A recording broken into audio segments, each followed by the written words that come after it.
This is such a privilege. It's so exciting to start this conference with the first plenary dialogue on anticipating transformation. What does it actually take to move to a society beyond oil? And just as a way of framing this conversation, we'll have two keynotes, but before that, I'd just like to share a quote by Ruth Levitas from the book Utopia as Method. It's from kind of the first couple of pages. The economic and ecological crisis mean that change is both essential and inevitable. It is the nature of that change that is in question. Our very survival depends on finding another way of living. So I think what it takes to move to a society beyond oil, it takes imagination and desire. It takes policy, technology, and planning. It takes creativity, it takes destruction, and it takes resistance. So in order to kind of shed light on this question of how do we actually relate to a society that's not actually here yet, we have two fantastic keynote speakers, Dr. Keri and Dr. Jessica Jewell. They'll both speak for about 25 minutes, and after that we'll have plenty of time for a really nice dialogue in this whole room following that. So I think, without further ado, I'd really like to introduce Keri. Keri is Professor of Educational and Social Futures at the University of Bristol, and also currently the Sensum's Chair in Climate Change Leadership at Uppsala University. Keri has worked for a long time on anticipation and future studies. You've been writing a couple of books on the future of education, for example, and is currently also involved in different projects relating to cities and learning, which is also very close to our hearts here at SET. And one of the key research interests at the moment is the relationship between universities and climate change, and what sorts of knowledge that we might need to address the environmental and economic and social and technological challenges that we're facing in our times. So we're really happy that you could come to us. A warm welcome, and yeah, the floor is yours. Thank you.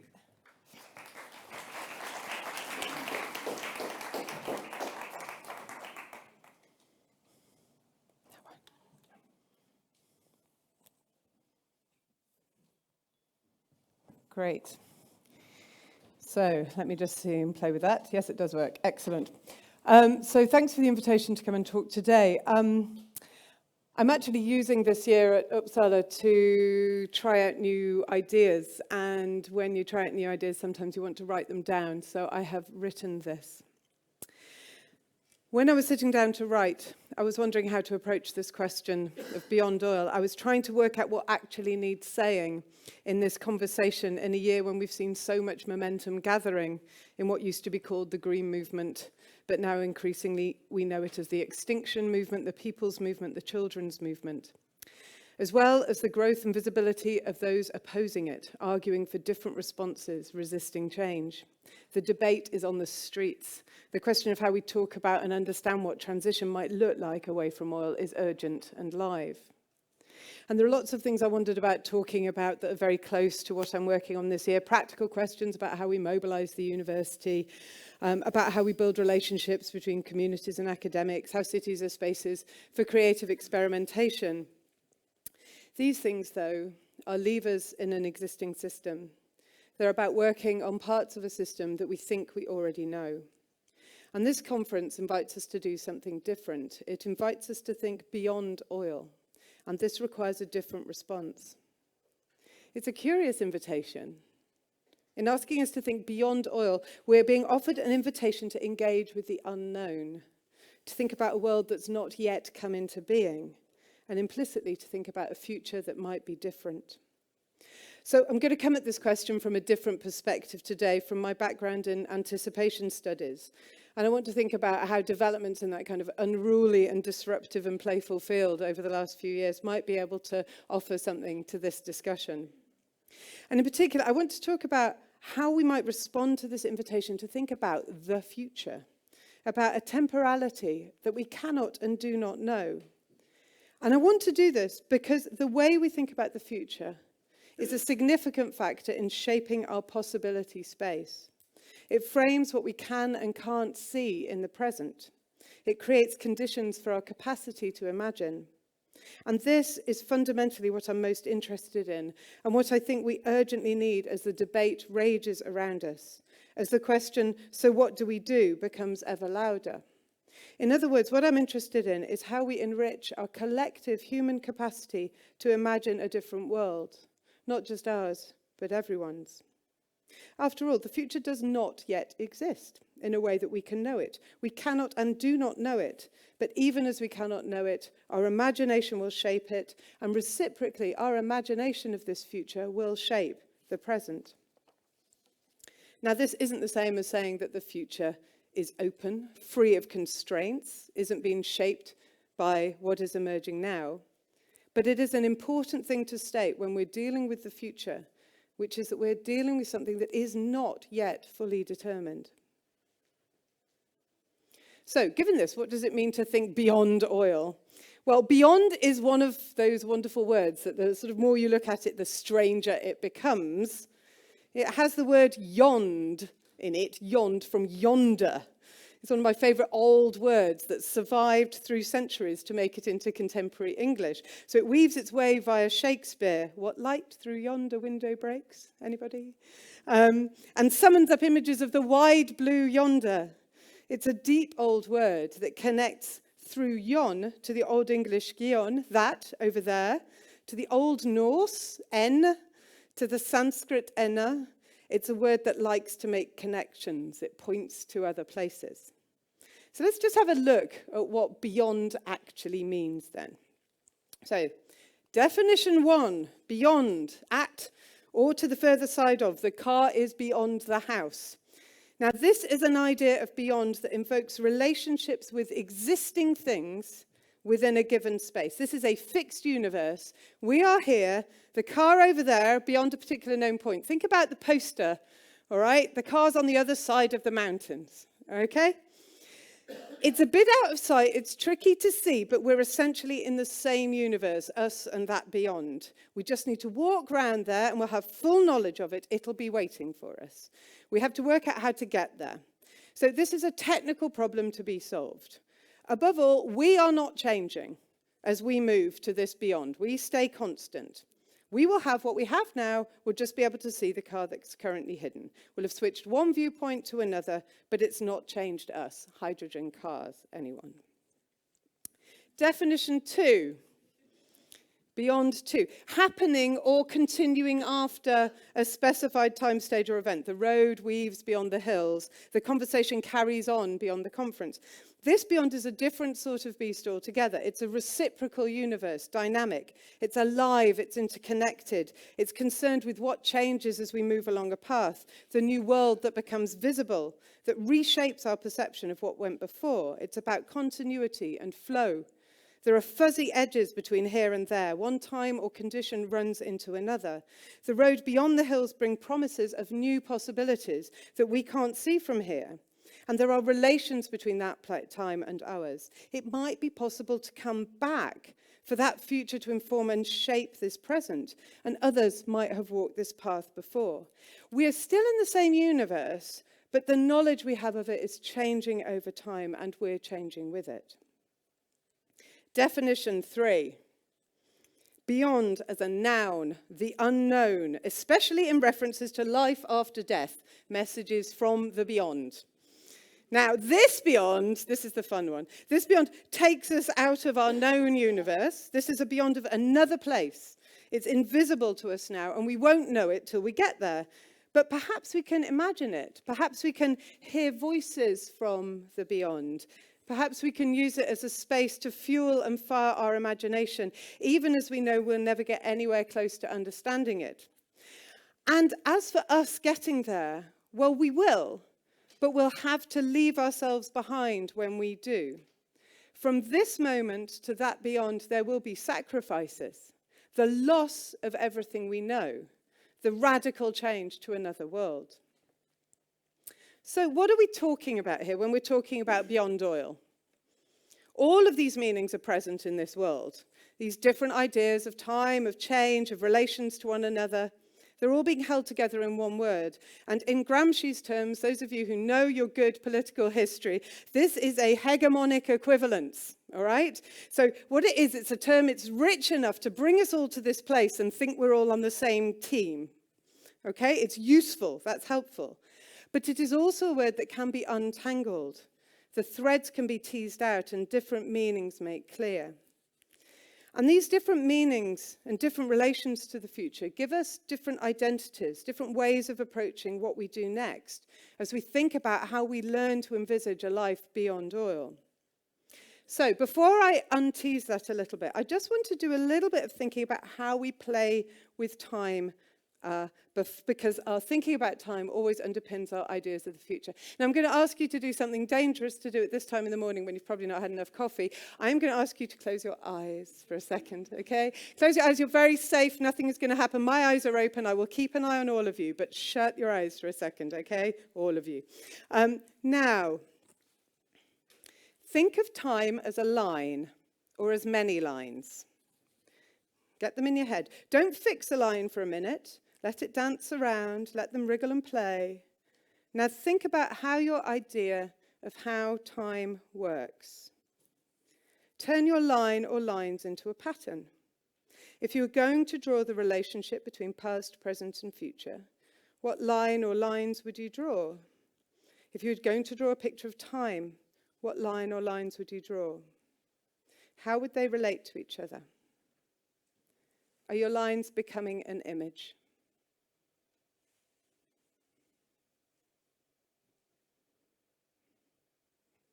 Okay, you can open your eyes again now. So, I'm guessing some of you might have seen a line that looks like that. A line that flows from left to right, from the past to present to the future, the line of linear time and constant flow. This is a classic Judeo-Christian Newtonian image of time. It's a temporality in which the past, present, and future are not the same, and we're waiting for something new to happen. And the future can't influence the past. Others might have seen a line that looks a bit like that. Ascends from past to the future, gradually rising. So you get a sense not only of time, but of progress, perhaps. So here we might have thrown Enlightenment thinking into this, concepts of modernity. Not only is time linear, but our experience of it will improve. We'll have modernity, technology change, progression onwards towards the light. Others of you might have seen this one, which is the ghost of that one, the sort of dark twin. So the image of the upward line collapsed, descending, broken, the inverse of the great acceleration graphs, as collapse comes to mind. Others of you might have seen cycles, the serpent eating his tail, the cycles of moon and tides of harvest, growth and decay, birth and death, a constant temporality, a balance, no change. Others of you might have seen waves, the rise and fall of time in phases, familiar from the study of fruit flies that we all did at school, but Ibn Khaldun, the 14th century Islamic sociologist, argues that this is civilizations and these are time. Perhaps others of you saw this, trees or crystals, the emergence of fractals, constant proliferation of novelty. Others might have seen this one, spirals and loops. So this is a sort of linear time up here, but folded back in on itself. And this is the sort of temporality of anticipation studies. So the idea of the future's working on the present and the past working on the present. What Roberto Poli calls the thick present. So this idea of a deep present. I call it the richness of the meanwhile, which is a phrase that I prefer. Those of you who think about indigenous cultures or cultures of land or place might see time as not deep, as not long but deep, overlapping co-presence of those who've gone before, those who've come afterwards. Chinese traditions are fascinating. You might see the past as the ground upon which you walk and the sky as the future to which you reach towards, up and down. So when we think about beyond, I mean, go back to the image that we've got for the poster. That's a particular image of beyond, isn't it? So what about these images of beyond? What ideas of time are we working with? What universes do they permit us to think about? What ways of being do they allow? And how do they deal with rupture, disruption, change, transformation? So let's go back to this first definition, beyond one, and think about what it gives us. So this is the beyond of the car behind the house, the beyond of fixed space, the beyond that says the universe stays the same, we move between different parts of it, we go over there to the same world that we can't quite see, it won't be very different, and the new things that we'll be looking for will become visible. This is a world of here versus there, before and after, solutions and fixes, replacement of one thing with another. And as we map that space onto time, we end up in linear time of past, present, and future. We're not going to be here, we're going to be over there. So to go beyond oil in this worldview is to initiate a movement within our existing world. It's to replace one image of the present we don't like with a future that we can't quite see but isn't very different. It's just around the corner. And it involves basically the things we don't like disappearing. Everything else stays the same. And this is when we hit difficulties. So not yesterday actually, because I wrote this on Sunday, Saturday, I was on a Facebook discussion group. It's called Women in Academia. And there's women in the audience who don't know about it should join. It's a hilarious, helpful, eye-opening, sometimes a bit annoying, very, very often quite rude, great space. Anyway, one of the participants in this group shared a letter to a member of parliament as a template, asking for government to remove support for airports and flying. And this led to a whole thread of comments from others. And the comments from the others were saying that that would mean that they couldn't visit sick grandparents across the globe, couldn't look after their parents when they were ill, and so forth. The original person who posted responded by saying that these temporary issues weren't as important as ensuring that people from the global south were not destroyed by climate change, that the crisis should be averted, that we had no time to act, we should be good ancestors, and we just had to stop flying. At this point, a huge fight kicks off, as women from the global south, all academics, all flying, pitched in to argue that this approach was profoundly patronizing and offensive to them, that it didn't recognize that the interconnected histories of colonialism and climate emissions were entangled. The argument did not end well. And it's not surprising that it didn't end well. We're in emotionally charged territory at the moment. This sort of framing of the beyond is precisely the litany of available responses to climate change at the moment. It's a story of stopping doing one thing and replacing it with another, as though they are mechanical parts. We stay in the same world, but we give up, cut down, reduce, stop doing X, Y, or Z, all the things that will allow us to kick our addiction to oil. And in doing so, we move from here to over there, from one knowable state to another. And what does time look like in this story? It looks linear, it looks singular, it looks like there's one path from here to there, that we have only what we have at the moment, where the future looks pretty much the same as this one, but the things people like doing have stopped. And from both sides of the argument, those who want to keep doing things and those who want to stop, we have a story of linear time as either continuation or crisis, of the breaking of the world, of the parts that we know about failing to work. So think about the smooth linear temporality of modernity. What we have here is a story of a change to this line as collapse. We have what Ivan Illich calls, in one of my favorite phrases, apocalyptic randiness, which randiness means sexual in English, for those of you working this in a second language. It's a sexual association of collapse with crisis, disaster, the pleasure of breaking things, as though offering a mass release from the simple linear narrative of time and progress. And so both of the sides of the argument in this online discussion thread are working with this linear narrative. Both see themselves as confronting the end of their singular world. Those who want to keep doing what they're doing see either continuity, keep caring for my parents, seeing my family, keeping my job for which I commute, or collapse. If I have to stop flying, my parents will die, I will abandon them, or they will abandon me, I'll lose my job. Similarly, the woman writing the letter to the MP sees the end of the world, either a rapid change in flying behaviour or collapse. Now, this is binary linear thinking that describes the linear path of carbon molecules pretty well, but it doesn't work for social systems. It is, as Tim Morton says, post-traumatic stress disorder thinking. Both sides of the argument are constantly trying to prevent themselves in advance of a disaster that will arise, both trying to see ahead to this change, both as seeing beyond as a time or space over there, where the problem's outside us, which we're moving towards. But importantly for me, this is a timeline in which nothing new in the universe will be created. We're in a fixed universe of now and then, of the present and the future. No one is coming to care for Granny if I don't fly home. No one is providing powerful resources to the global south unless we as academics are able to fly. Nothing else is going to fix the system unless we stop people flying.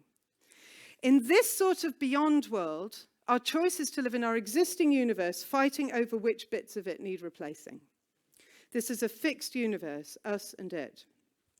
Now, let's think about the world we're in when we think of beyond two.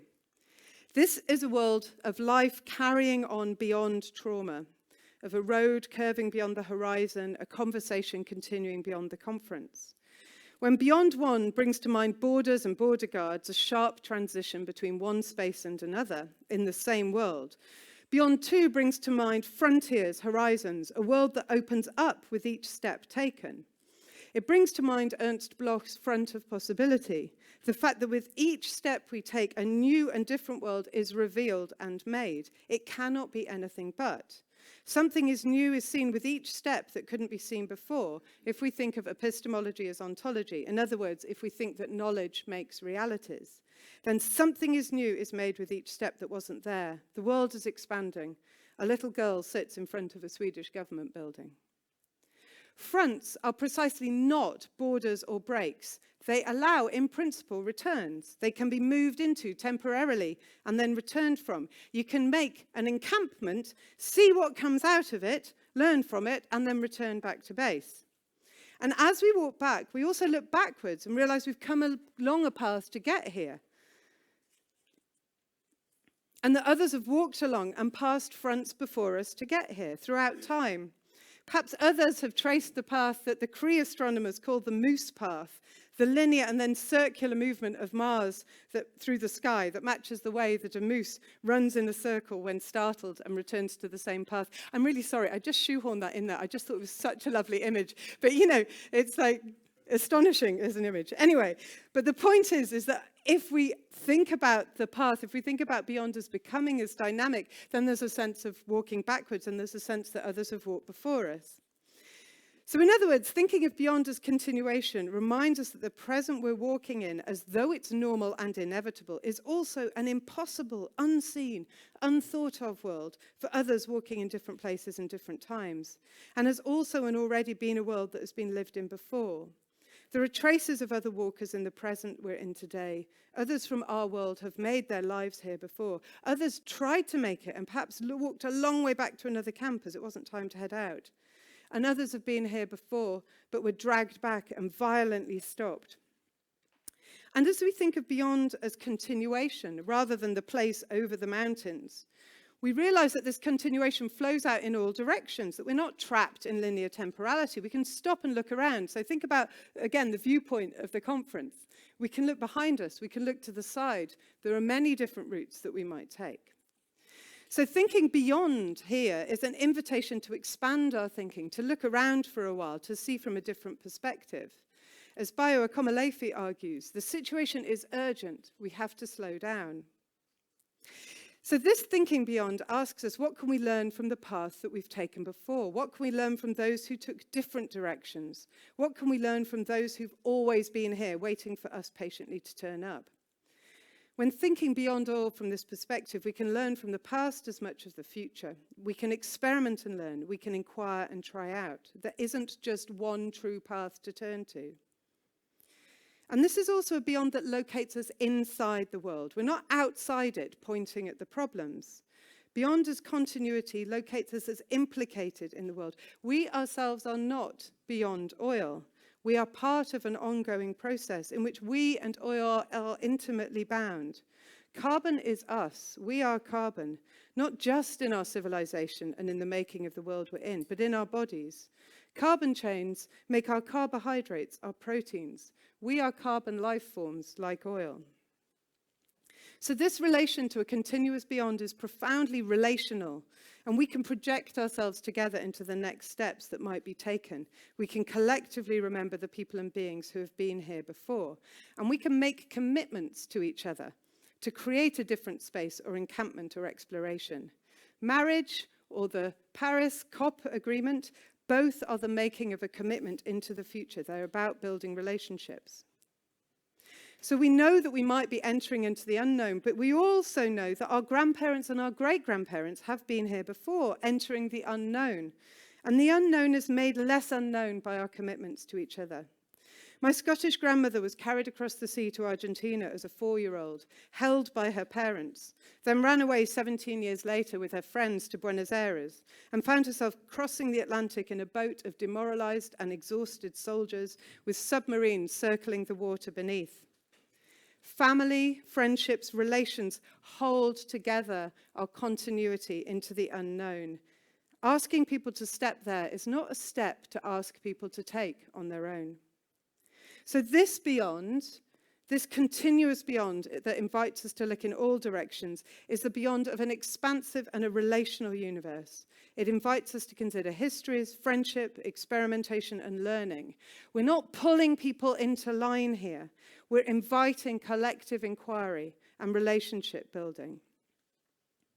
And finally, let's think about beyond 3. This is definitely the fun one. This is the world of the blue yonder, of over there, the beyond, Hollywood voice. Capital letters, bold. This is the beyond that requires a radical break in who we are, a transformation, a passage from life to what looks like death to us now. What does an invitation to think beyond oil look like from this perspective? Well, it requires us to think impossible thoughts, to know that radical novelty is possible, but that we will in turn be transformed in the process. We'll simply not be the same people afterwards.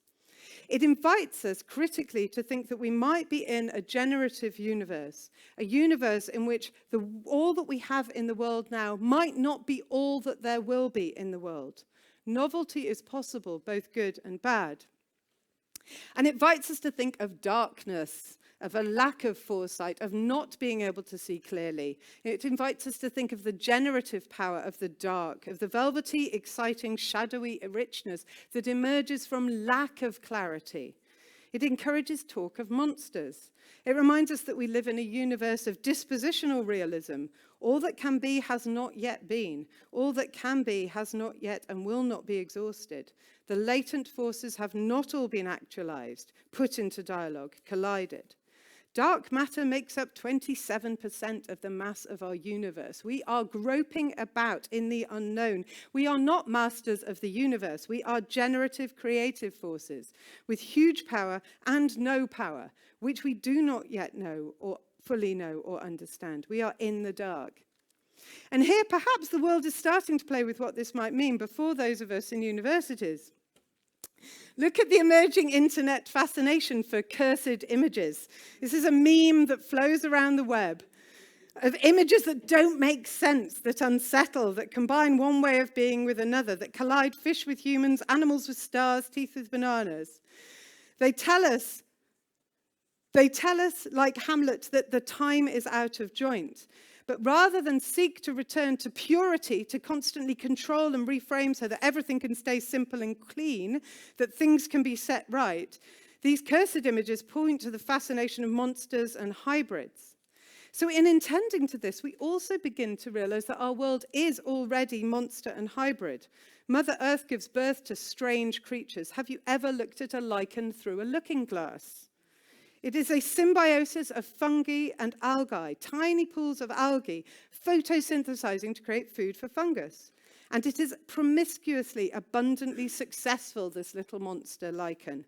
Thousands of species of lichen in my current home city alone, growing on every surface. So thinking of beyond oil from this frame invites us to think about the generative monsters that we might make, that are already being made, that cannot be imagined now, and to imagine our connections to those other monsters. Now, and I have to say this clearly, this is not the same as technological wishful thinking. There is absolutely no promise here, no guarantee that the world can just carry on as it is.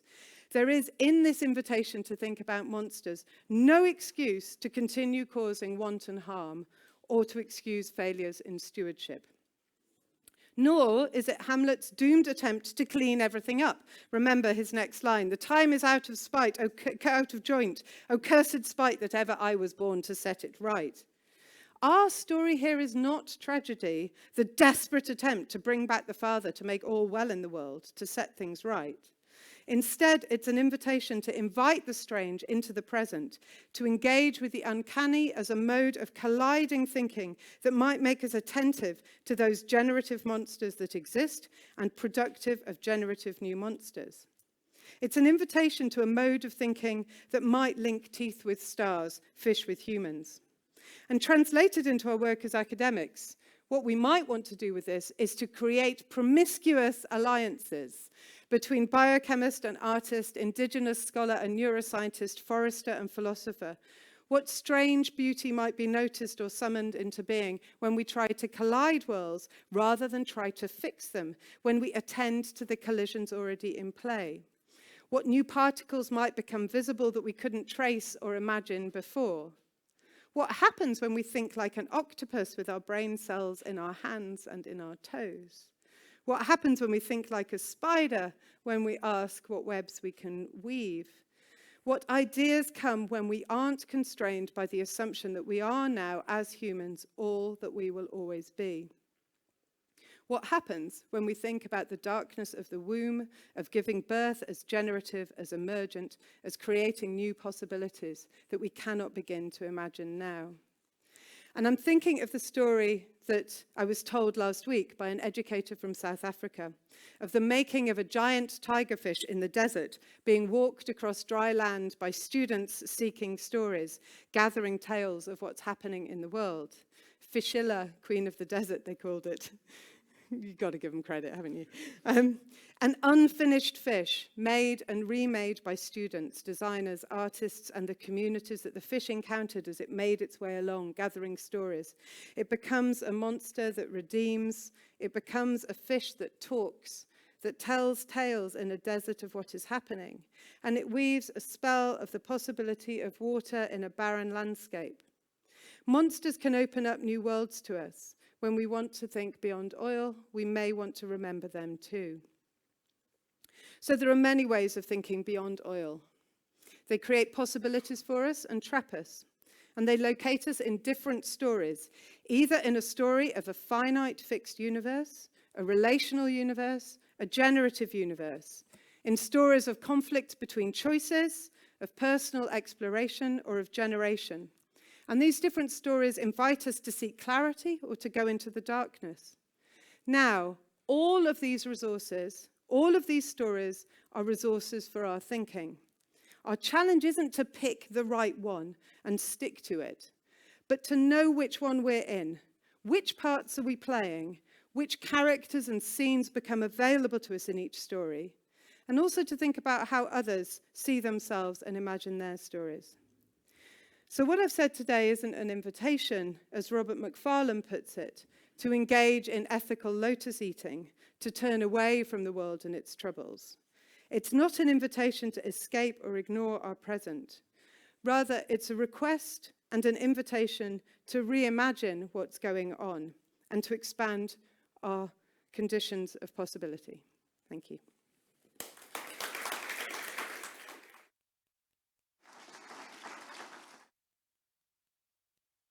Thank you so much, Keri. I'll ask you to stay for 1 minute. So we'll have plenty of time for conversation in the end, but if there are any kind of burning questions that just are waiting to be asked right now, please go ahead. We have time for 1 or 2 questions. If not, we can just wait. Great, let's wait.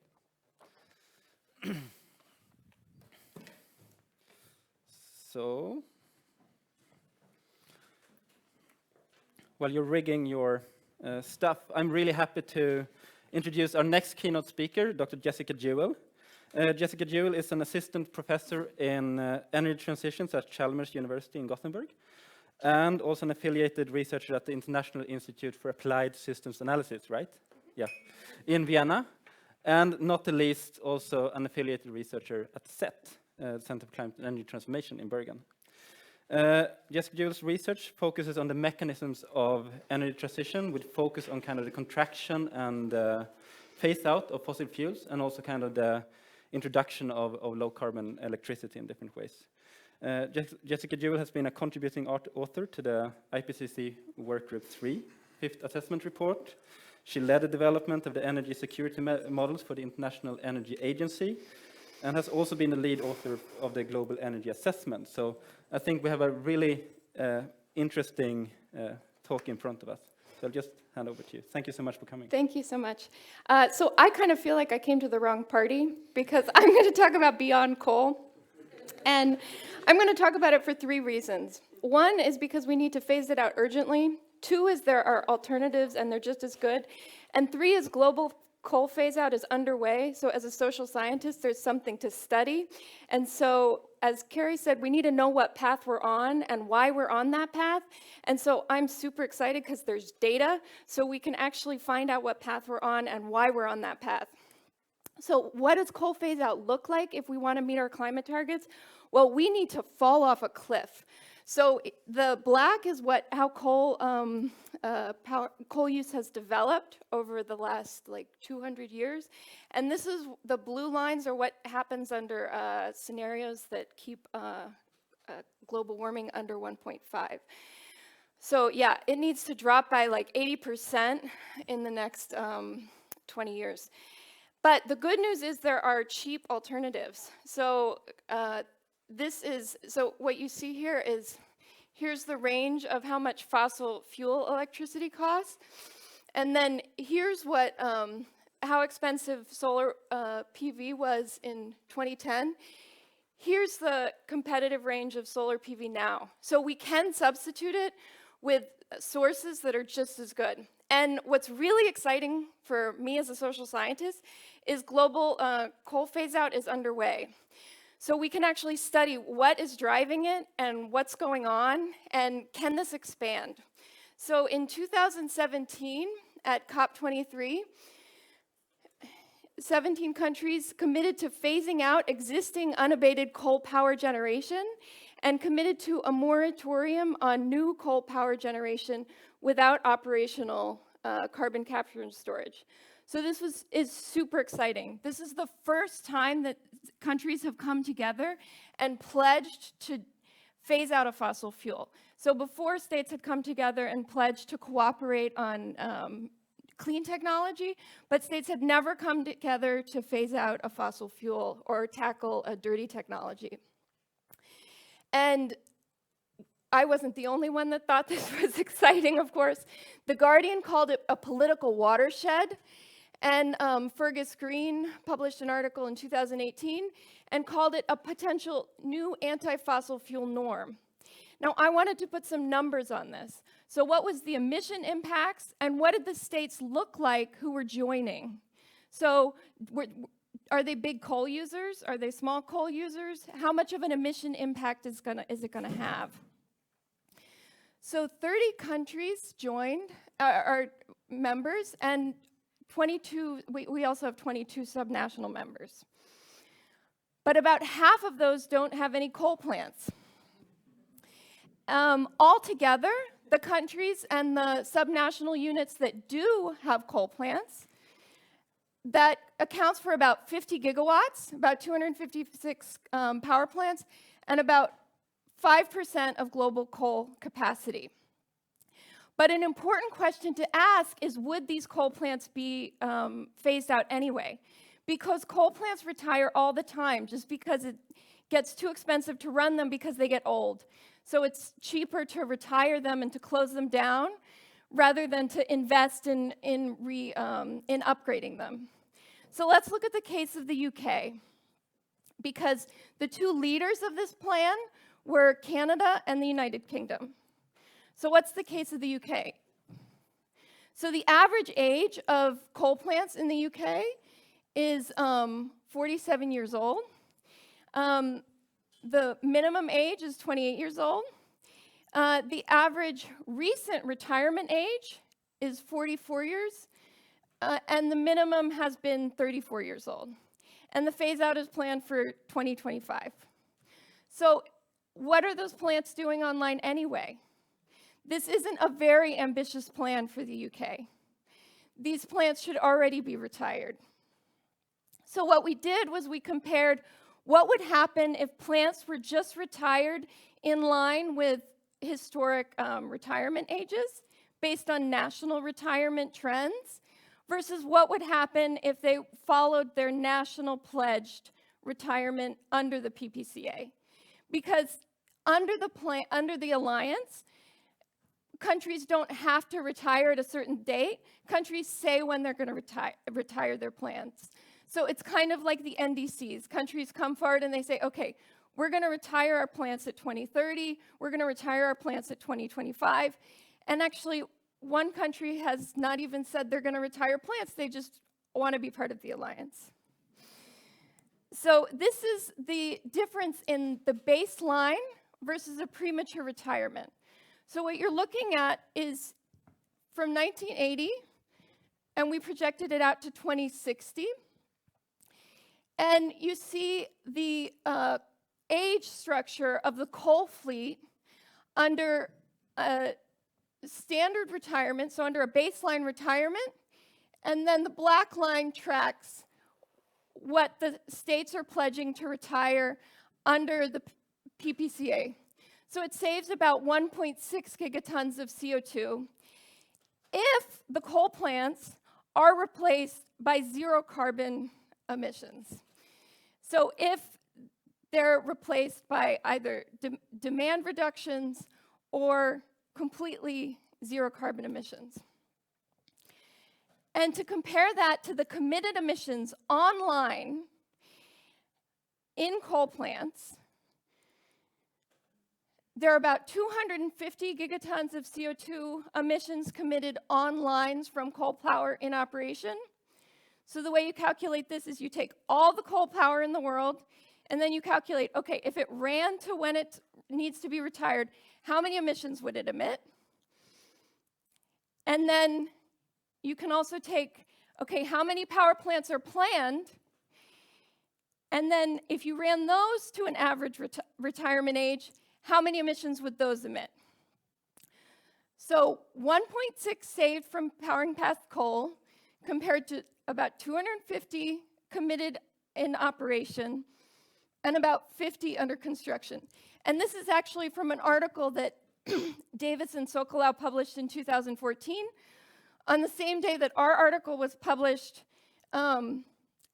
Davis and some other colleagues published an update to this, and the emissions from planned plants actually jumped 3 times.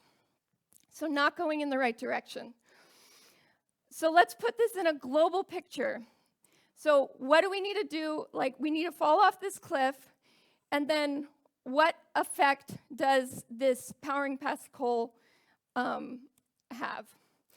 Okay, so here's where we are today in 2016. Here's the coverage of the powering past coal plants. This is what happens in the brown if we don't do anything under a business as usual. This is what needs to happen to reach 2 degrees. This is what needs to happen to reach 1.5 in 2030. And there's the impact of the powering past coal pledges. Now, I'm also going to zoom you into OECD because that's where most of the pledges are. That's also where the reductions are concentrated. And it's not much of a difference. And then you also have some uncertainty there. Now, this is not a very pretty picture, but that's not very surprising because this is a new movement.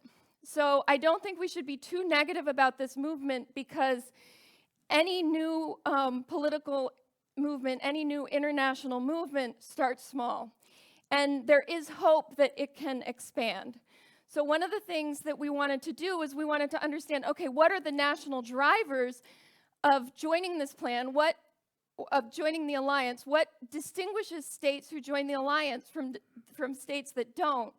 And how might that evolve in the future? So do states that join the alliance, how much coal do they have in electricity?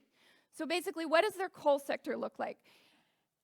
How much do they use imported coal? How much coal do they produce per capita? How much coal do they use in the rest of their economies? And how old are their coal power plants? So we wanted to look at how strong is their coal regime on the one hand, and then we also wanted to look at what's going on with the rest of their energy system. How fast does their electricity demand grow? And are they expanding renewables? And are they doing it to tackle environmental concerns? So, like, are they doing it to tackle air pollution? And then what is their general socioeconomic condition? So is the country rich? Is it an EU member? And how functional is the government? And functional is the government, this is, oh, shoot. It's defined by three things. One is the absence of undue influence on elected government. The second is government transparency. And the third is checks against political corruption. And this is really key because, as Havod talked about, one of the really difficult things with governing a transformation is how you balance different interests. And so we wanted to know, okay, how does the relationship between industry and the state influence when coal is phased out? And so what we did was we compared the states that are phasing out coal to the biggest coal users in the world. And these biggest coal consumers in the world account for 90% of the coal use. So if these 18 countries phased out coal would basically be taken care of as a problem. And so we wanted to know, okay, what's the difference between the powering past coal countries, those 18 countries? And the powering past coal countries produce and use less coal. So on this graph, you're looking at the range of all countries in the world on the left, the powering past coal countries in the middle, and then the coal 18 countries on the right. And here you have share of coal and electricity on the left, coal production per capita in the middle, and import dependence of coal supply in the middle. So whether or not a state, how much a state imports coal versus relies on domestic coal production.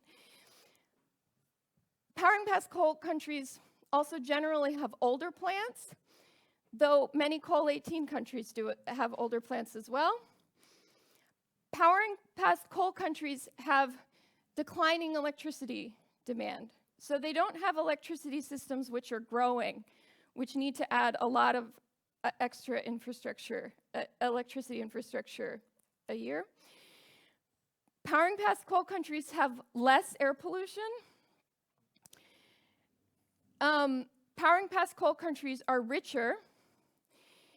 And importantly, powering past coal countries have better functioning governments. So they have more independence from vested interests and special interests and the state. Now, what's most important? Now, to answer that question, we did a logistic regression to tease out which of these explanatory variables have the largest influence on the outcome.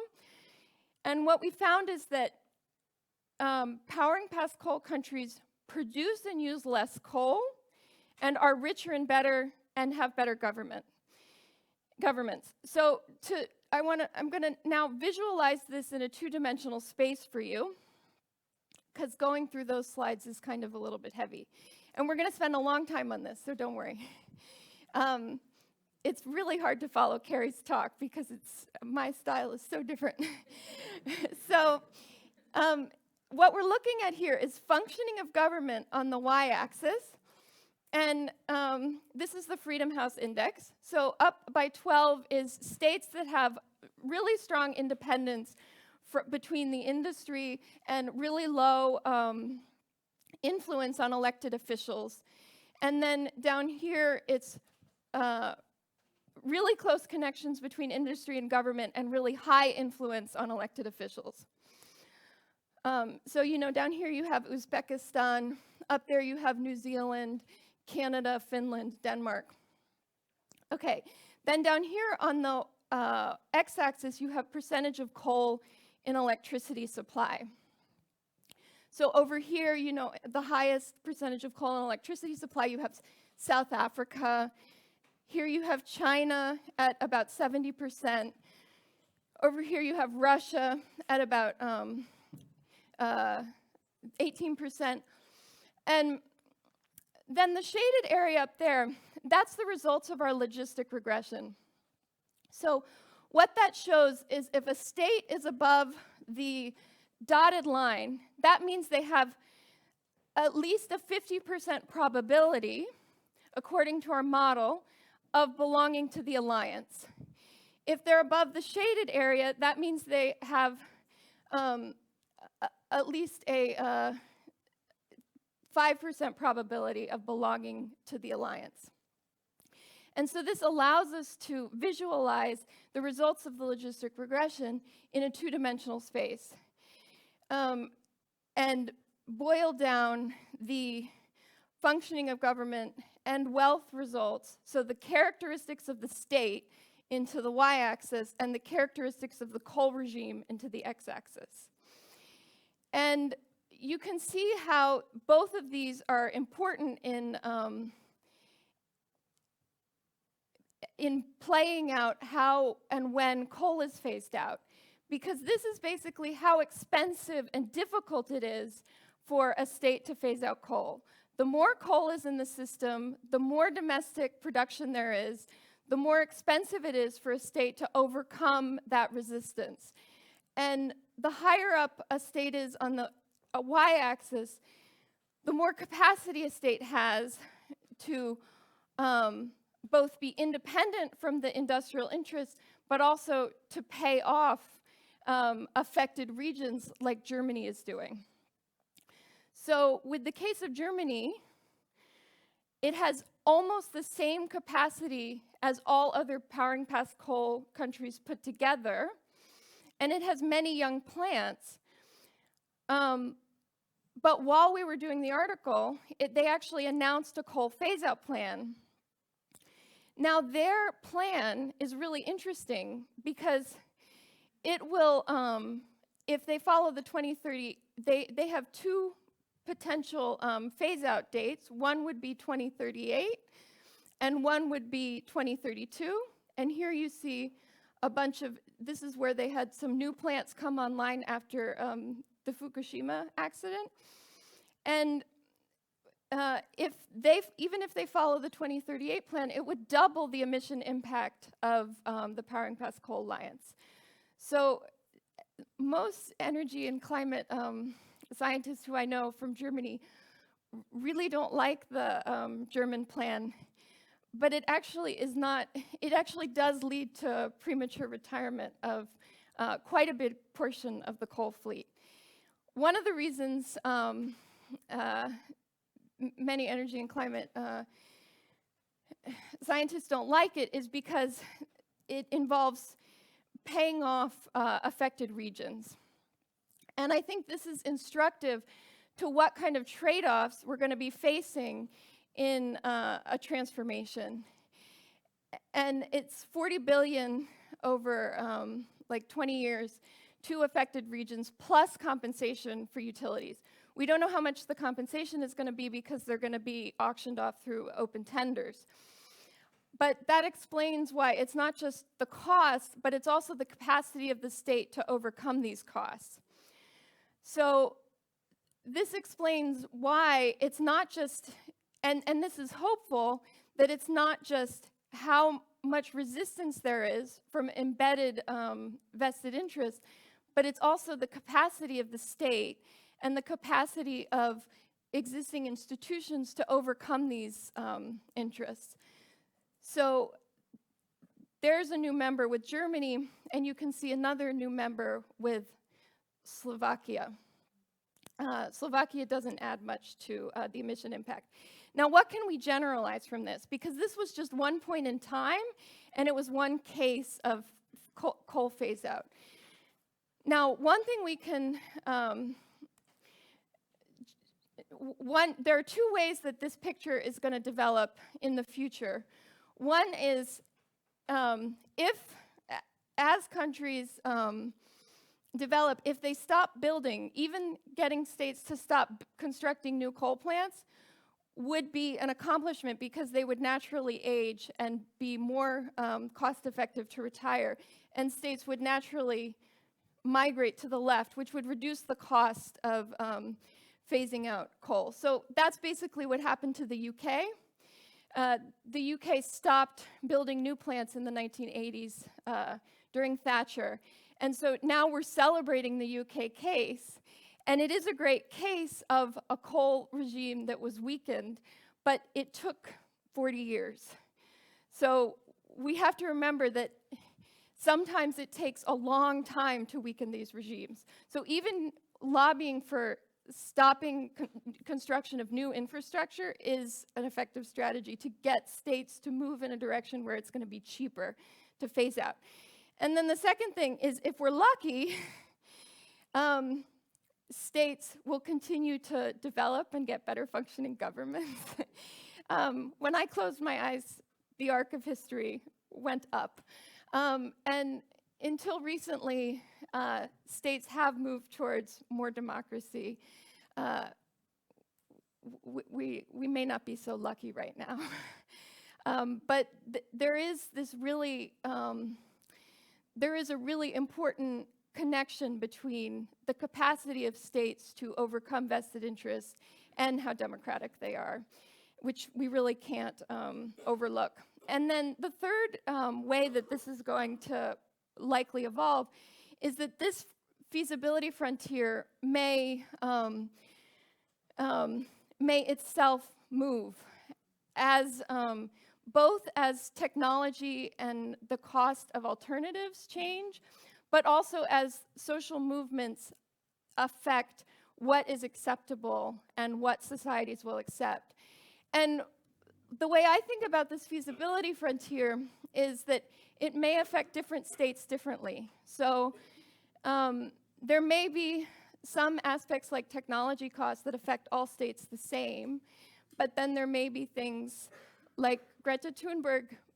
Even that movement may not affect all populations the same. And so we really have to keep that in mind, that the Global South may not, and certain populations in the Global South may not embrace that.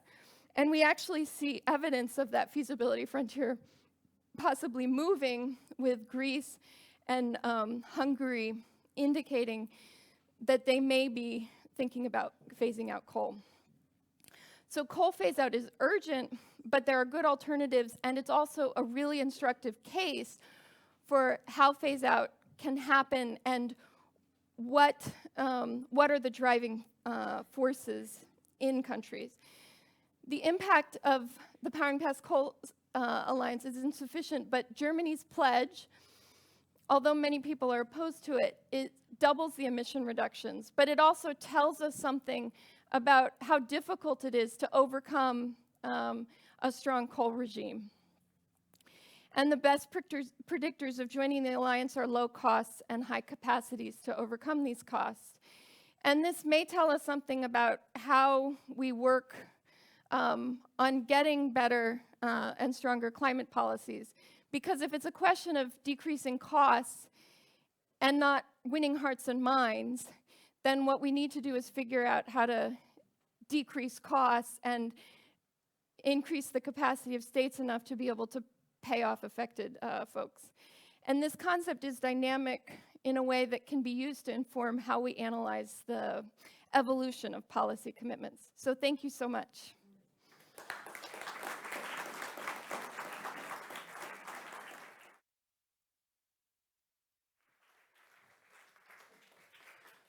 Okay, so before we move over to another type of state of dialogue, we're still open for some quick follow-up questions if you have anything you would like. Yes, please.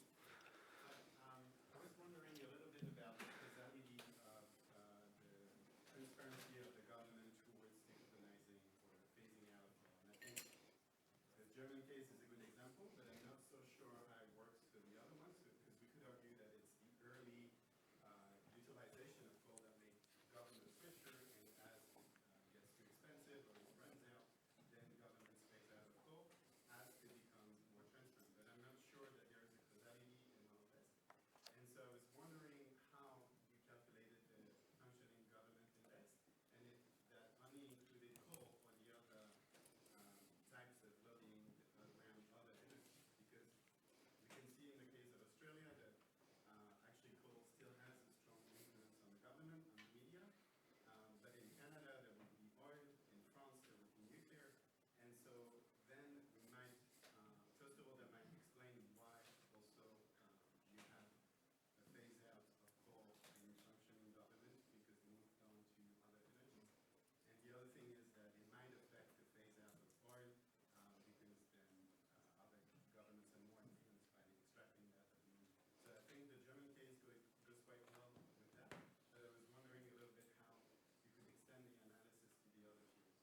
Yeah, so the functioning of government index isn't something we calculated, it's a standard index.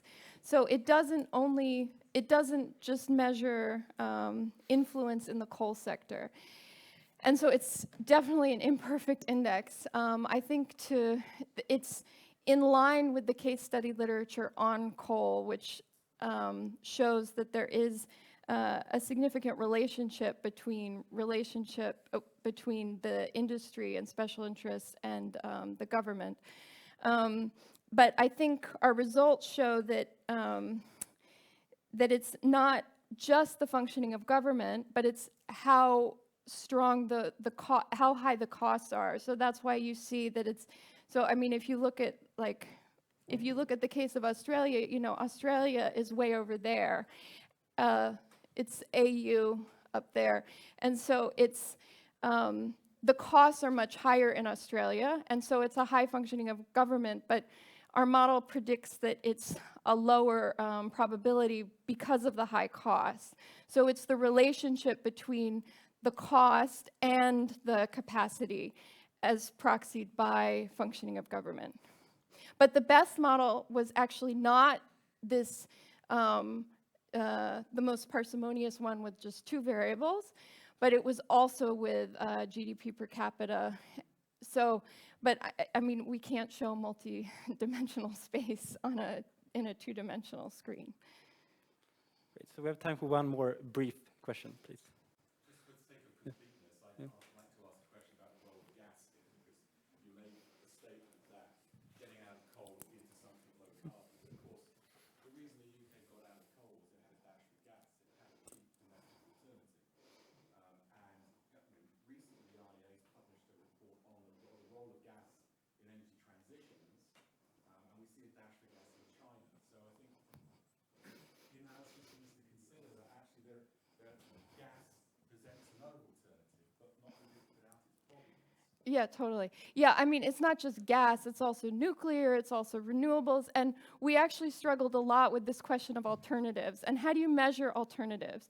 And I mean, is it domestic gas? Is it a strong renewable industry? And ultimately, it's almost 1 minus coal, right? And then you're basically 1 minus our strongest explanatory variable. We did do a sensitivity analysis on the emission outcome. If you substitute coal, not with 0 carbon, but with gas, which is actually much more likely. And then I have to check our figures. I think it drops from a 1.6 gigaton emissions to, I have to double check the paper. I think it's Vadim, do you remember? I think it's 0.5. I'll double check the paper. Yeah. So I will double check the paper and get back to you. But I think it's about half. But I mean, I totally agree with you. It's not just a single sector dynamic. It's also how the sectors work with each other. One thing that I've struggled with is how do you compare multiple states and multiple sectors? And if I would love to talk to you about that, because I don't know how you do it, because you have different competitors in different states. And then we always kind of ended up coming back to, well, 1 minus coal, which is not the right answer. So, but if you have any ideas, we would love them, because that's what we're trying to figure out how to do now. Great.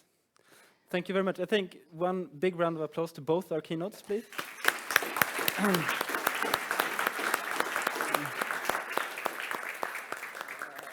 And with that, I also invite both of you to join the stage.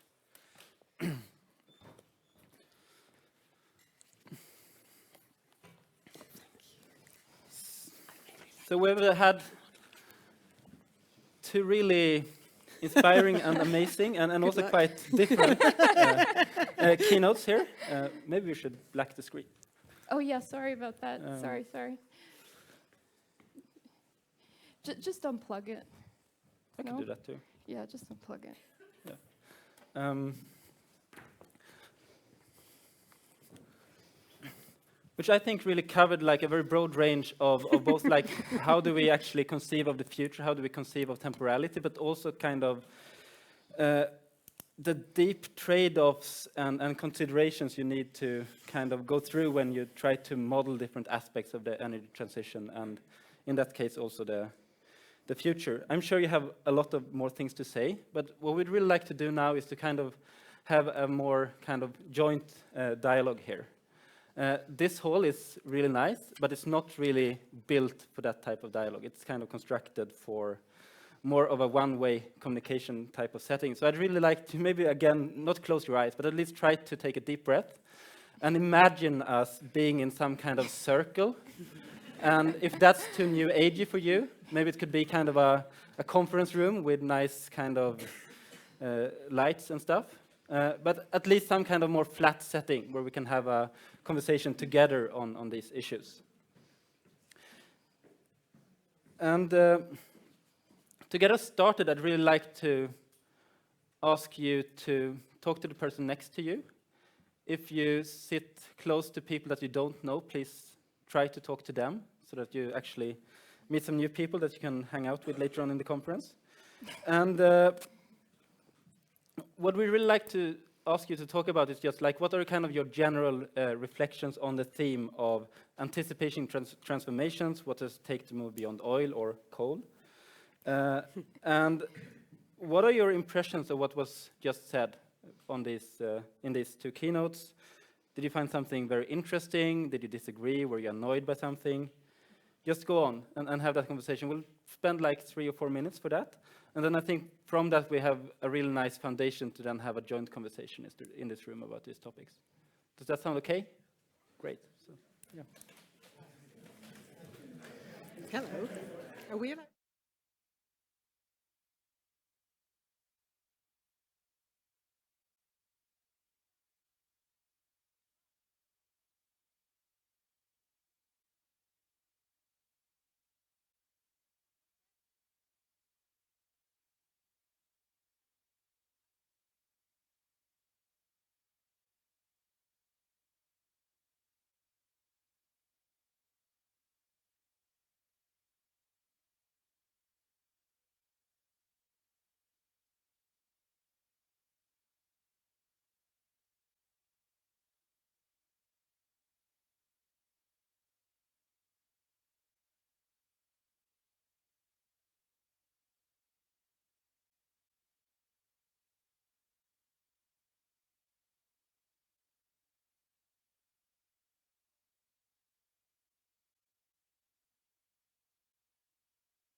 So, yeah. I can see that you have a lot to talk about. That's great. So, yeah. I don't think people know that thing here. Thank you. Great. It's amazing to kind of feel the buzz in this room and to kind of hear the noise of the conversation. I wasn't really able to follow this conversation because it was like the noise was really high, which is great. So what we would like to do now is to give you the chance to bring up a couple of reflections from your conversations here. And then I think we can take those up for kind of, reflections here on stage as well. So I'll start with inviting people to come up with reflections. After that, I'll point on kind of groups of people. Is there anyone that would kind of start kind of just summarizing what was your conversation about? Sid. And wait, there will be a microphone for you. Thanks for two great talks that really set the stage. So I guess the question coming out of our conversation is, we saw two very contrasting takes. One that problematizes the act of framing itself as being something political, as helping shape and define contingent futures. And then we saw a particularly good example of one way of powerfully framing based on a snapshot in time, being data-driven, that could be dynamic. But that does, as came up in questions of how much can we talk about government stability, what is the basis, what does it look like, disaggregated to different scales, different points in time. How much does that way of freeze framing, however good it might be, actually have an irrevocable tension with the politics of adopting any frame at all? And so I guess the question to each of you is, how do you, listening to each other, think about what it means to bring evidence to bear, to keep open to that contingency? Great. Will you be able to memorize that? Can we go on with a couple more? Well, we have pens. Ah, that's amazing. Wow. I can't memorize it, but I can write it down. So then let's open it, like, any other group that wants to share what you talked about, reflected on, please. And please, wait, there will be, okay, so there's a group up here. Hi. You'll be next. Hi, I'm David Sadaway from Kwalin Polytechnical University, Metro Vancouver, Canada. And I was talking to Jan from France, and he's working with an NGO in France. And so Jan and I were talking a lot about the second paper, although I have to say I was very inspired by the first as well. The second paper, I think, the dynamic that we were talking about is that we were wondering then what's the next sort of iteration of the paper, right? Because there's a backstory that, was, I think you identified some of the backstory, but we were talking about the case, and Jan's question, I think, raised it as well. How does this relate then to oil, right? The theme of the conference. And I was thinking about it from the Canadian context, what's happening on the subnational level, right? Not only in Australia or in strong federal states, whether it's India or Canada or the US, but versus unitary states, right? So for example, in Canada, Alberta, the last government in Alberta, an NDP government led by Rachel Notley, pushed for the phase out of coal in conjunction with Trudeau's carbon tax plan. Now, the new government, led by Jason Kenney, which is a more right-wing government, is ramping up the tar sands. But Notley was also essentially ramping up expansion of the tar sands. So you have this sort of hidden backstory to the coal phase out. So yeah, that's kind of some of our discussion. Thanks. And I know there was some people, a group down here.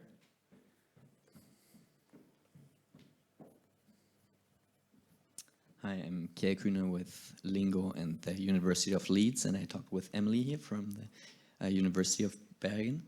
And the first thing was that, wow, this is really complex, and it takes some figuring out what's going on and where we are.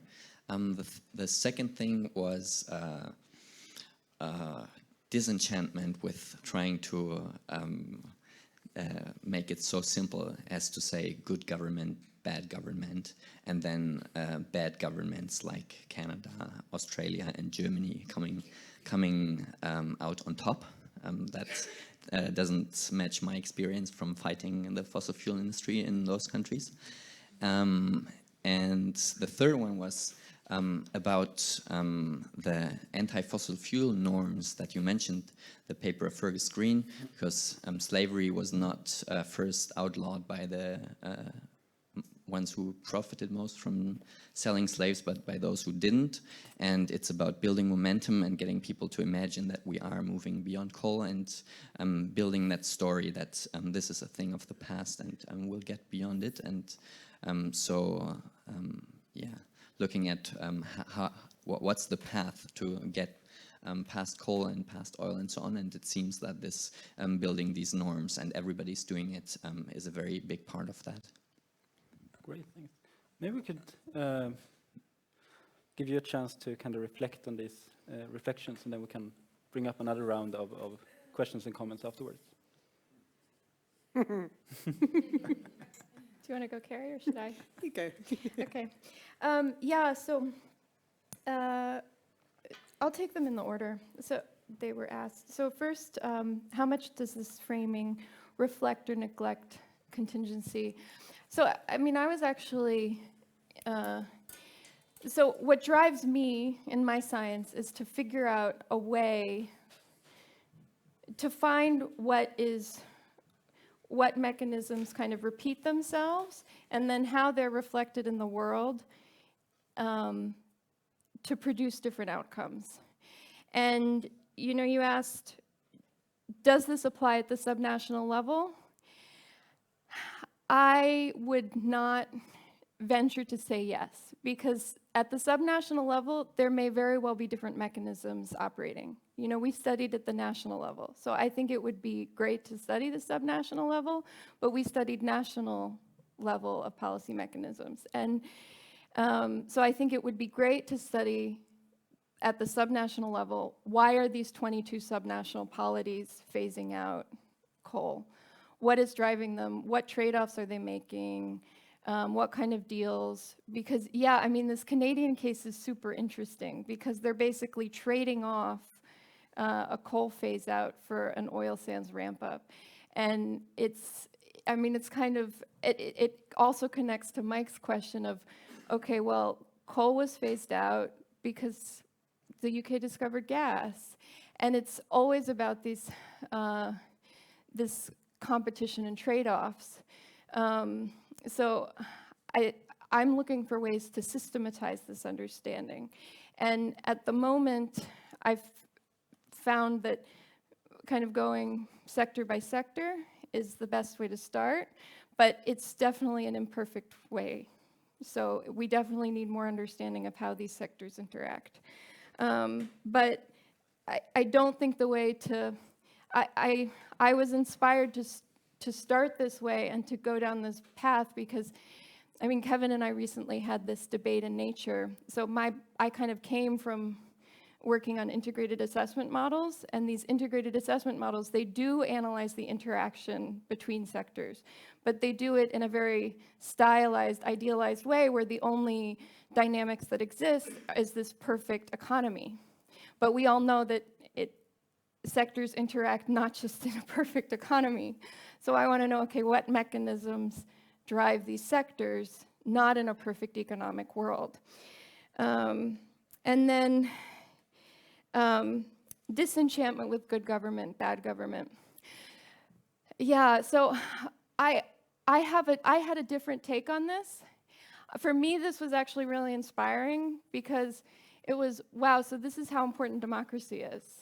Like, if we, this is why we can't just give up on democracy, because there is a temptation to say, okay, well, we just need to kind of throw out the current system, and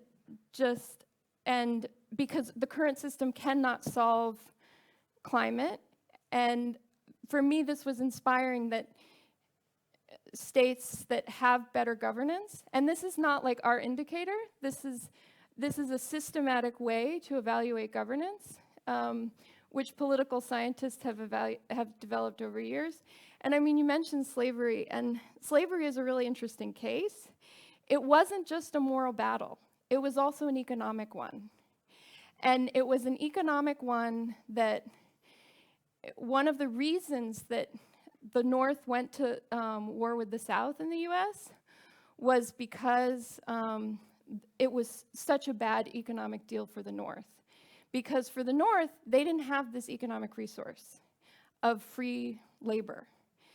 And if we look at the value of fossil fuels on companies' books, it's the same value as the value of slaves, which existed in the South. So that, I mean, you're right to bring the relationship with slavery, but we have to remember, it was not just a moral argument. It was a huge economic battle.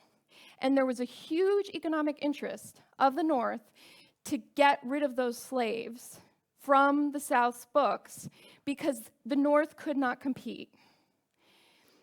And I mean, it's a huge battle we're dealing with right now because of that economic interest of those fossil fuels. I mean, what inspires me is that some states are able to deal with it. Like Germany's able to overcome it. I know it's imperfect. Keri, let's hear from some inspiring words from you. I didn't make him happy. We're not going to make him happy. If we knew how to do that, this conference wouldn't be necessary. So, yeah, I mean, there's a lot going on here, isn't there? I mean, I think what we're doing when we're putting these two talks together is we're making one of those collisions that makes some monsters that feels a bit uncomfortable at the moment. That's okay. That's all right. We'll live with it and see where it goes. So there's words that came up to me in the questions that people were raising. The word norms and building norms came up. Then there was something around stories. So almost all of your questions were stories of various different sorts, like what's behind good government. I'm disenchanted with good, there's a loss of hope, and now the story is, I thought it was a good way of describing things, and now it isn't. I'm lost. How do we build a new norm? How do we build a new story about how we live? So I think I just want to argue the question of how we keep things open. The first question: how do we, if you like, explain what's going on and work with evidence, but not do it in a reductive way? Narrative has been doing this forever. That's what it does. It doesn't require us to sit in a world of black or white. It says, some of the most complex, deep histories and stories that we're part of have spaces for gaps, and they speak to us like grown-ups. They speak to us as people who we know will carry on a story or respond to it or react to it. It's why story is one of our most powerful technologies. And story can hold dynamism and complex forces in a way that fixed numbers struggle with. So I'd say we need to be thinking about that. We had a little chat about democracy just while you were all talking, and I want to come back to this question of norms. And are we trying to get everybody to have the same norms? Because there is something about that worries me as an assumption that underpins what we're doing here. And I'm not sure. Norms are always negotiated, and norms always exclude. Norms always set people outside. You're not in the norm, you're not in the group, you're not in our gathering. And I think actually it's possibly quite an important moment to say what we want to do is create some spaces to negotiate what norms we want to live by. And the fact that there are people kicking back right now, the fact that the Gilets jaunes are shutting roundabouts, I see as a moment where, good, we're now having a conversation. We're now having a conversation about what it is that's important and what isn't. And what's noticeable about the Gilets jaunes is that they see themselves as educational. They sit on roundabouts and they have conversations with people and they say, what is it that's important to you? And we frankly don't do that. We as academics sit in our little bubbles and we go, well, we know what you ought to do. And I have seen academics from a home university, white, very powerful techies going out and telling low-income black groups what they need to do in order to sort out their energy emissions, at which point they turn around quite rightly and they say to the academics, you're kidding me. Let's talk about where the causes are here. So I think what we have to do is think about how we build the democratic spaces for having discussions about what we think is going on. The reason I thought your talk was so useful was because it responded to that question, the time is urgent, let's slow down. All right, the time is urgent, let's look at what's going on, the many, many different factors and practices that are at play, the many different causes that there are. And then the question is how do we then have a conversation about it? And I want to say something about Brexit. And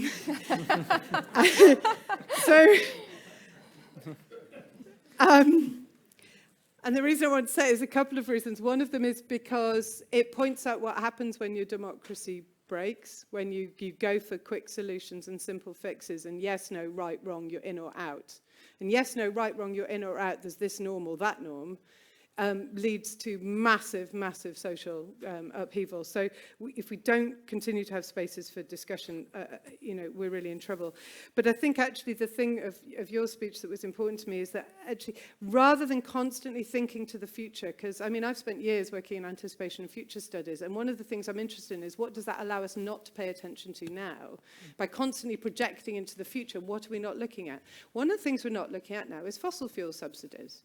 I mean, we're just not talking about it. We're having a conversation about climate change and what's going to happen in 2030, and if we don't do it, we're all going to die. What we're not having a conversation about now is just how much money we are putting into subsidizing the fossil fuel industry. So what's happening when we're talking beyond rather than in the present? And the one lesson that I've got from the Brexit campaign is stick it on the side of a bloody bus. You know, for those of you who are British, the Brexit campaign was won by putting £350 million a week goes to Brussels. It could go to the NHS. What's the equivalent figure? So if we understand what's going on now, and if we're clear about that, it is not an alienating conversation about what's happening in the future and how do we make sure we get there. It's actually a conversation about choices about what makes a good society, how do we want to live, who do we want to invest in, and who has a stake in all of this. So critically, the question is how do we improve our capacity for a democratic debate about this sort of stuff? And that means, as far as I'm concerned, understanding the sorts of stories we're telling and the sorts of stories we're locating ourselves within. Sorry, that was a bit of a long answer, but it was very complicated questions you were asking. Yeah, so I'm just going to use my privilege as a moderator to also ask a question here before we invite you for another round. So, like, you mentioned like the role of democratic spaces, what actually we might not see when we look too far into the future, what we might miss. And you also mentioned like those climate policy models, integrated assessment models that are quite important right now in informing climate policies. And they have also, as you also highlighted in your exchange with Kevin Anderson, yeah, they are criticized in different ways as well. In kind of the terms of the discount rates they use in kind of discount the value of the future, certain types of technologies are kind of put into these models and things. So what do you see as the role of anticipation? It could be modeling, it could also be other forms of anticipation in actually informing policy and informing action in different ways. I want to come to this because my feeling is that the argument over models is important. But the fact that it has dominated all of our other discussions is a sign that the climate deniers have been incredibly successful. Because what they've done is they've persuaded us that the argument is, which is the accurate model? Not the question, what is it that we do once we've got sufficient broad information about the situation? One of the things that keeps coming back to me is whenever I ask the question, okay, so let's assume that the world now agrees that there's something to do.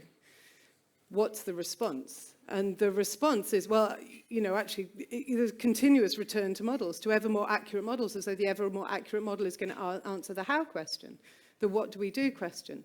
So actually, if we're interested in the what do we do question, then we need a different way of thinking about the future that is experimental, that's playful, that tries some stuff out, and also that challenges what's going on. I mean, beyond is nice, but against might also be a really interesting word. You know, what sorts of stopping points are actually required? So My concern is that we, again, in academia, can get a little bit obsessed about focusing on the more accurate model, and actually we have a broad picture of the issue here.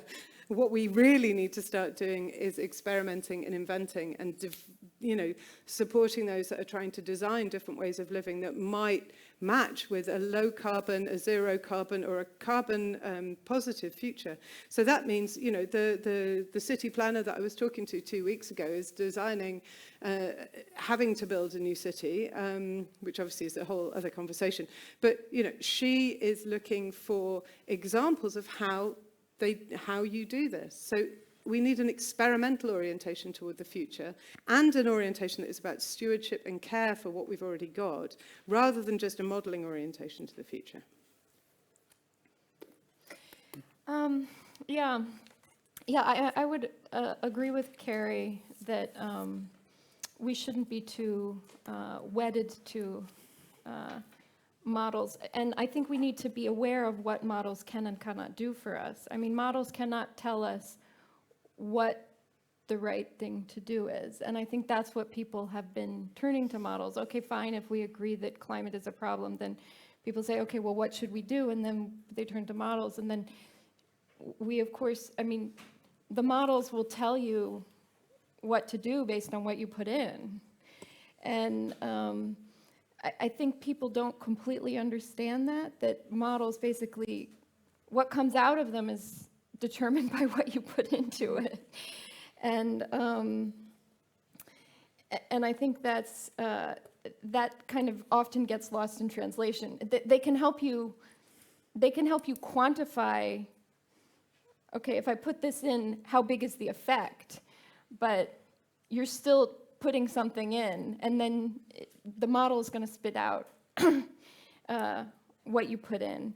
But I would disagree with Keri in one thing, in that and also Harvard's comment this morning, that I'm skeptical that climate skepticism is what's slowing us down. Because, this YouGov poll came out recently, and the way it was covered on Twitter was, oh, look, 15% of Americans still don't believe in climate change. But in the US was the country with the highest level of climate skepticism, and it was 15% of Americans don't believe in climate change. That's really low. And in all other countries, it was higher. So, I don't think the disagreement is that the climate is changing and that man's probably responsible. Exactly. I think the disagreement is, what do we do, and how much money are we willing to throw at it? And how much of a priority is it versus other problems, versus the fact, so like, the Fridays for the Future week, the week for the future, happened the same week that, it came out that my president was like selling our country off to Ukraine. So, which is more important? I'm not sure, long-term, short-term. So the news media didn't really cover the Fridays for the Future that week. And, the World Bank has this data where they go around and they ask people in the global south what they want the World Bank to spend money on. Climate change is not in the top 5, although the World Bank spends a lot of money on climate change. So, I don't think it's that people don't think the climate's changing and that man's responsible. I think the question is, how big of a priority is it, and how much money do we want to throw at it? And so I don't think it's winning hearts and minds anymore. I entirely agree with you. That's my point, which is my hunch is that the kind of internal arguments that we're having in academia about the accuracy of the models are way behind kind of public opinion. Yeah. And that, to me, is a sign that as that is where we're obsessing, and we are still throwing shed loads of money into getting ever more accurate models as though that will fix everything. That, to me, is a sign that we're still fighting the argument that we were fighting in the 80s and 90s about, is this actually happening and is it human made? Public opinion is way beyond that. in the majority of cases. It is happening, it is human-made. Their question is, so what do we do? And what we need to do is we need to generate a damn sight more imaginative responses than we've got right now. And those imaginative responses have to recognise, as you said, that climate change is not the only thing that people are worried about. They're also concerned about a good life. They're also concerned about how to look after their kids. You know, it's the reason why I absolutely will not position people like the Gilets jaunes as a problem. These are people who are trying to work out how to live in low-income communities that for 20 years have had money and resources taken out of them, that have one bus every week, and that is now saying to people, your costs are going to increase. So this is why we need some transformative thinking. It is simply not good enough for us to treat this as a technical problem where we go, okay, the models say this, what we do is we'll replace this energy source with this energy source. What we fundamentally have to do is start saying, well, how the hell do we live a different sort of life? And if we're going to work out how the hell we live a different sort of life, we look internationally, we recognize other people live different sorts of lives. You know what? It's not the worst thing in the world. We know historically we've lived different sorts of lives. It was okay. You know, we need to reduce the anxiety here. We need to stop getting into a neurotic statement which says, if things don't carry on the way we are, then we're all going to die. Well, you know, we actually have to say, how do we shift out of that to a creative and transformative space that says, what is the world that we want to imagine that we want to live in? That.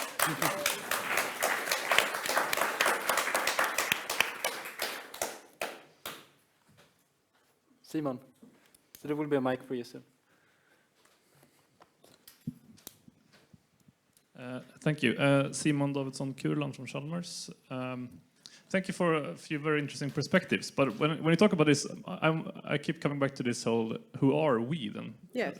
I think that Jessica showed some real, I mean, your figures really show the problem here. Like, we are here in Norway, a rich country with oil, and talking about what we should do to transform. But our emissions kind of swamps in the, if you look at China, it's very easy to just say, oh, but look at China and India, like, and we can't really tell them what to do, which is also something that just kind of, like, can we force them to do something? And how do you actually deal with this whole thing?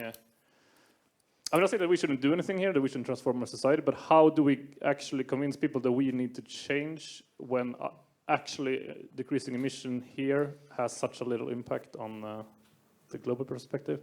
And I also want to follow up on your thing about subsidies for fossil fuels.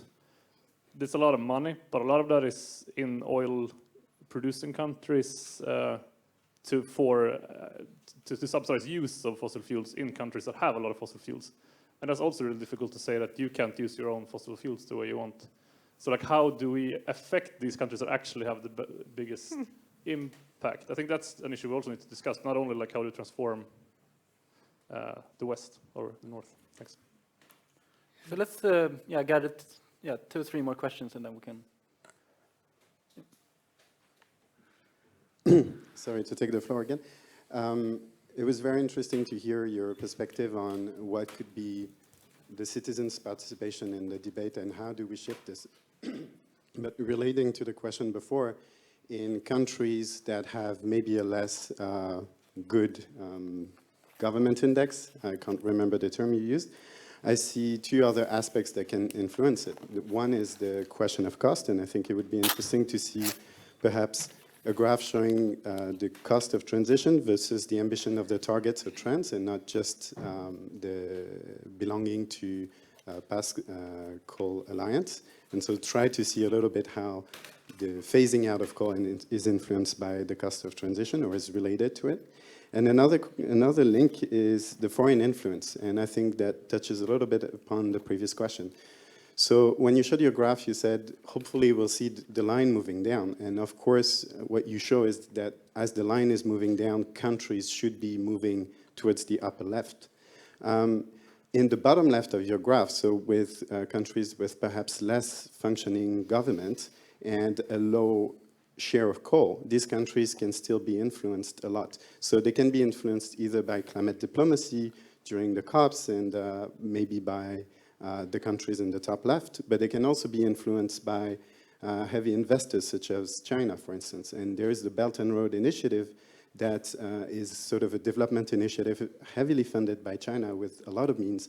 And apparently all the coal power plants that they would open in different countries would alone be sufficient to blow up the 2-degree budget. And similarly, although they have less coal production, or virtually none, Japan and Korea, South Korea, also have very heavy investment in foreign development of coal, even though that's not necessarily something they benefit on. So it would be interesting to see perhaps a perspective on how the investments can influence the countries in the lower left, and which direction they could move in based on that foreign influence. Great, thanks. So, could you try to keep it a bit brief? Yes, definitely. I heard before Jessica Jewell saying that democracies actually work in a way, and should be considering this as a positive thing. But at the same time, she mentioned the fact that the largest part of the public opinion is in favor of finding a solution for climate change and favoring the energy transition, yet governments or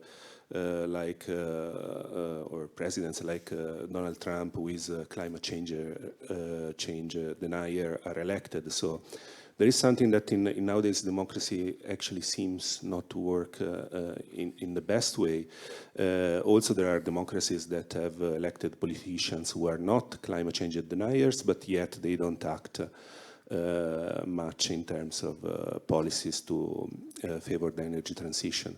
So perhaps we should talk about also reforming democracies and thinking about how democracies could take in consideration long-term problems like climate change, because there is a short-termism in democracy. You know, voters often are concerned about their pensions, about their employment, about current economic issues.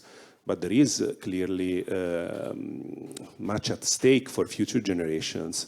And so a democracy that maybe is capable of reforming itself with institutions that are capable of taking in account the interests of future generations should be a necessary development of today's democracies.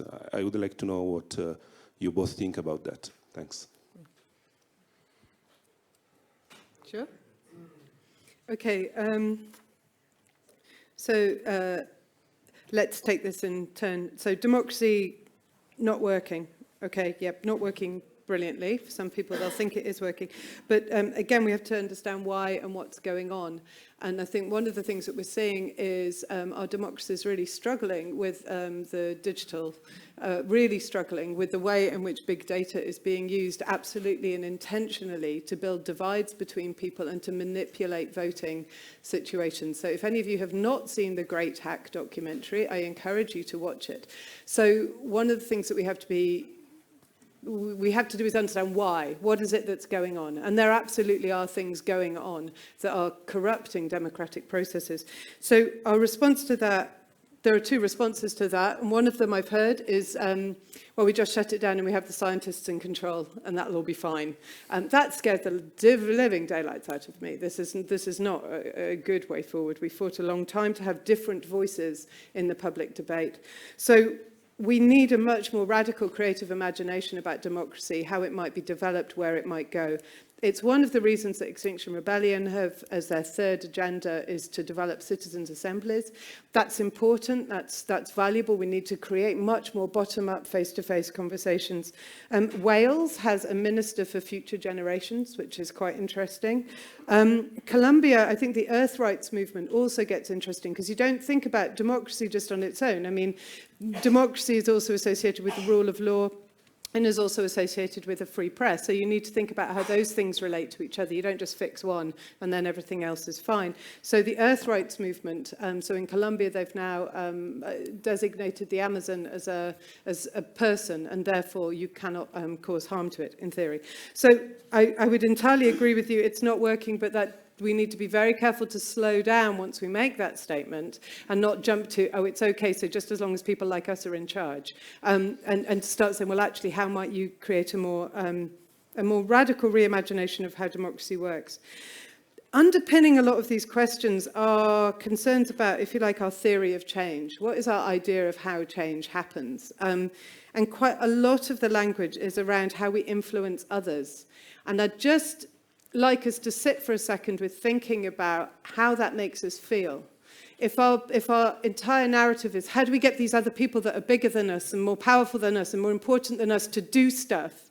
What does that do for us? What position does that put us in? And is that a creative space to be in order to work? So I think it's just worth thinking about how we remember to act where we stand. Gandhi, his phrase was act where you stand, and was quite successful in terms of making some changes.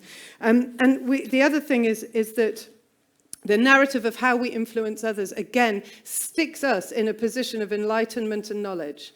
And what it doesn't do is acknowledge that the way in which the Industrial Revolution is entwined with colonialism and is entwined with a history of epistemicide, genocide. Now, if countries hear us busy telling them what to do, they are going to want us to be able to recognize that history and also take responsibility for our own actions. Bolsonaro would listen a lot more to preaching from the north if Scandinavia took as much care of its forests as it ought to, if it took as much care of its own investment and responsibilities as it ought to. So I think there's a real question here of the position that we're putting ourselves in when we're trying to say we need to influence all these other people. We have to look at ourselves. We can only act while we stand. And actually, there's a chance of addressing this question of what we do next much more creatively if we start thinking, well, what can we do here? How would we reimagine Norway to make it, a space of climate restoration? What would that look like, and what would we have to do? And how do we start acting where we stand? And at that point, we move ourselves out of the position, frankly, of still reinforcing and reproducing a narrative of the white savior who will come and fix the world, which has historically not worked particularly well. Jessica? Yeah, okay. I'll take them in order. The first on fossil fuel subsidies. Yeah, I agree with you. It's now 2 things on fossil fuel subsidies. I've actually written a couple articles on this. One is in the oil producing countries, there's a way to sell it. To sell removing fossil fuel subsidies, particularly under low oil prices, because those fossil fuel subsidies are funded by oil revenues. So the government budgets are squeezed when oil prices are low, and it's more expensive for them to subsidize oil.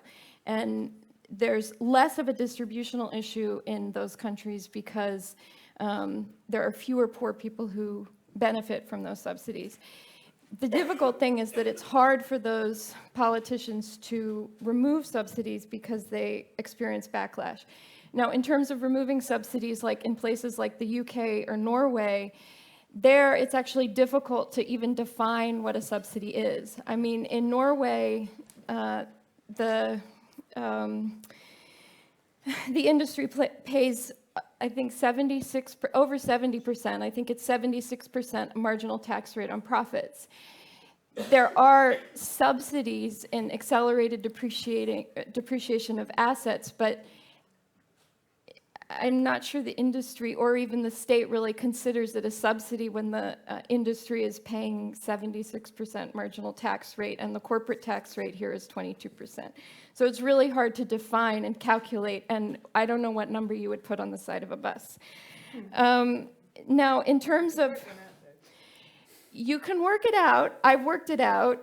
But it's kind of bollocks because it's just like. So was the Brexit one. So Well, this one is even more so because anybody's like, but our industry pays 70% tax rate. I mean. Yeah, okay.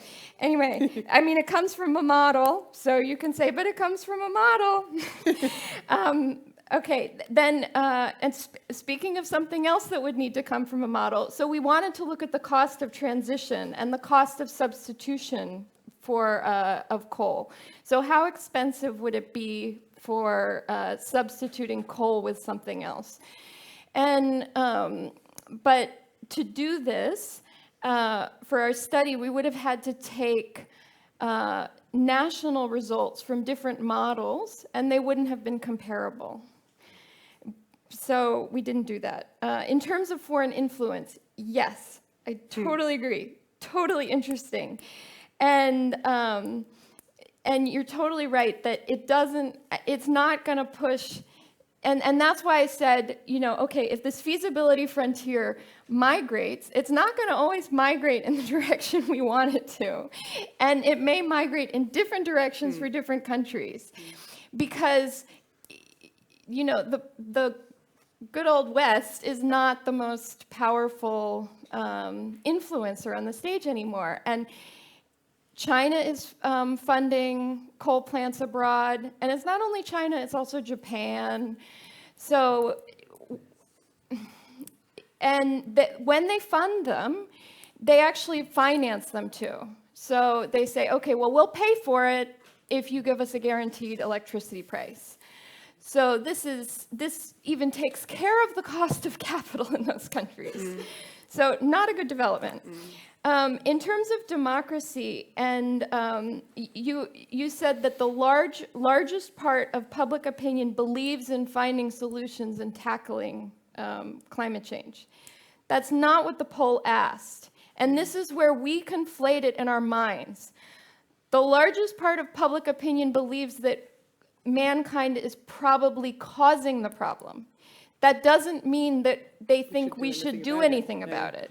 And that's a difference. And then you said, okay, but then there's also pensions, and then they're also probably, and you didn't say this, but they're also probably concerned about roads, and they're concerned about their school for their kids. And that's where we run into the challenge for dealing with climate change, is that there are different priorities. So the largest part of public opinion believes the climate is changing and that we're probably responsible, but whether or not we should do something about it, that's another issue. So I think that is the challenge, is how do we have a democratic conversation about what we do about it and when and how much we spend on it. But, I mean, I want to just want to pick up on that, because I think that's a very quick one. Judith is telling me to. I promise I will. Yeah. So, but this is why we need a different sort of debate, because the risk is that if we get into a conversation where we either spend it on roads and kids or we spend it on climate change mitigation, then we get in a stuck space. So what we have to start doing is saying, well, actually, what are the different ways of organising society so that you don't have to worry about your roads and your kids? You've got, that these things have the potential to be thought together, to have benefits together. Because if we get locked into that conversation, it's either this or this, we've lost, because people will choose their children today and their cars today and their jobs today. So we have to figure out how we interconnect these different narratives to create a vision of a better sort of society. Great, and I think both those points was a really great way to wrap up the session. This is not the last time we'll discuss futures and scenarios at this conference, actually this afternoon. We'll have another session on contesting scenarios for a society beyond oil with Eirik Wærnes, Senior Vice President and Chief Economist of Equinor, and Michael Bradshaw, Professor of Global Energy at Warwick Business School. So we'll definitely keep these discussions going throughout the conference, and there will be lots of space for conversation. But before that keynote, there will be parallel sessions, and before the parallel sessions, we'll have lunch. Lunch will be served downstairs. Downstairs where registration Yep. was. And there's also a request from the cafe if people can hold on to their coffee cups during the day, so we don't have to use paper cups, then we'd be pretty happy. Great. So please join me in a very big applause to everyone.